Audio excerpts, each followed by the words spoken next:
ప్రజాస్వామ్యానికి కాపలాదారులు జర్నలిస్టులని రాష్ట్ర కార్మిక శాఖ మంత్రి వాసంశెట్టి అన్నారు. APCR media academy chairman Alapati Suresh అధ్యక్షతన రామచంద్రపురంలో జిల్లా స్థాయి గ్రామీణ విలేకరుల పునరుచ్చరణ తరగతుల కార్యక్రమానికి మంత్రి సుభాష్ ముఖ్య అతిథిగా విచ్చేసి మాట్లాడారు. సమాజంలో జర్నలిస్టుల పాత్ర చాలా కీలకమని, ప్రభుత్వానికి ప్రజలకు మధ్య వరదలు జర్నలిస్టులేనన్నారు. జర్నలిస్టులు విచిత్రమైన కార్మికులని, శాలరీ లేకుండా నిరంతరం పనిచేస్తారన్నారు. తప్పును తప్పుగా చూపిస్తూ సమాజంలో జరిగే ఘటనలను నిజాయితీగా బయటపెట్టేవారే జర్నలిస్టులని మంత్రి వాసంశెట్టి సుభాష్ అన్నారు. ప్రభుత్వ నిర్ణయాలను, పాలకుల చర్యలను పరిశీలిస్తూ అవినీతిని వెలుగులోకి తీసుకొస్తూ ఉంటారని తెలిపారు.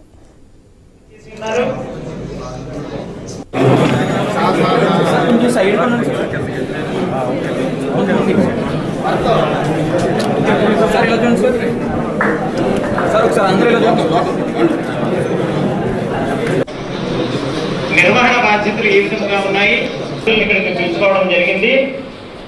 ప్రభుత్వమైన పరిపాలనా దక్షత కలిగినప్పుడు జర్నలిస్ట్ పాత్ర చాలా కీలకమైంది సొసైటీలో.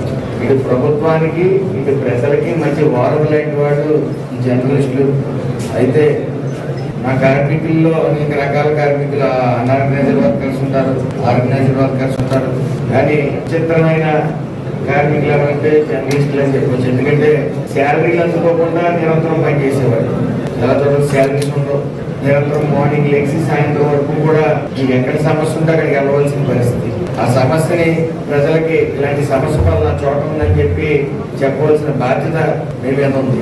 అయితే ప్రభుత్వ నిర్ణయాలు లేకపోతే జీవోలు అనేక రకాల విషయాల మీద సంకల్పంగా మీరు కూర్చుని దాని మీద అవగాహన తీసుకొచ్చి ప్రజలు కూడా అది మంచిదా చెడ్డదా లేకపోతే కొన్ని నిర్ణయాలు వెనక్కి తీసుకున్న సందర్భాలు కూడా ఎన్నో ఉన్నాయి. ఒకటి జ్యుడిషియరీ, రెండు ఎగ్జిక్యూటివ్, మూడు లెజిస్లేటివ్. ఈ మూడు ప్రజాస్వామ్యంలో మూడు ప్రధాన అంగాలు. నాలుగవ అంగం ప్రెస్ అనేది లేకపోతే ఆ మూడు కాళ్ళ మీద పడుద్ది, కింద పడుద్ది. నాలుగవ కాళ్ళు ఉంటే కాస్త గట్టిగా ఉంటుంది అనమాట. మీరు కూర్చున్నా 10 మంది కూర్చున్నా కింద పడుతుంది, అస్థిరత ఉండదు. అది మీడియా ప్రాధాన్యత. కాబట్టి మీరు కూడా తెలుసుకోవాల్సిన అవసరం ఉంది. పునశ్చరణ తరగతులను పెట్టాం, శిక్షణ తరగతులను పెట్టాం. జర్నలిస్టు మిత్రులందరూ ఎట్లా ఉంటారంటే ఎక్కువ మంది మేము జర్నలిస్టులు అనే ఒక కాన్షియస్ ఫీలింగ్ ఉంటుంది జర్నలిస్టులందరికీ. జర్నలిస్టులు ఒక ప్రత్యేకమైన తరగతి అనే ఒక భావన ఉంటుంది మనసులో. మేము జర్నలిస్టులం కాబట్టి మేము ప్రివిలేజ్డ్ లాట్ అనే ఫీలింగ్ కూడా ఉంటుంది. జర్నలిస్టులు నిజంగానే ప్రత్యేకమైన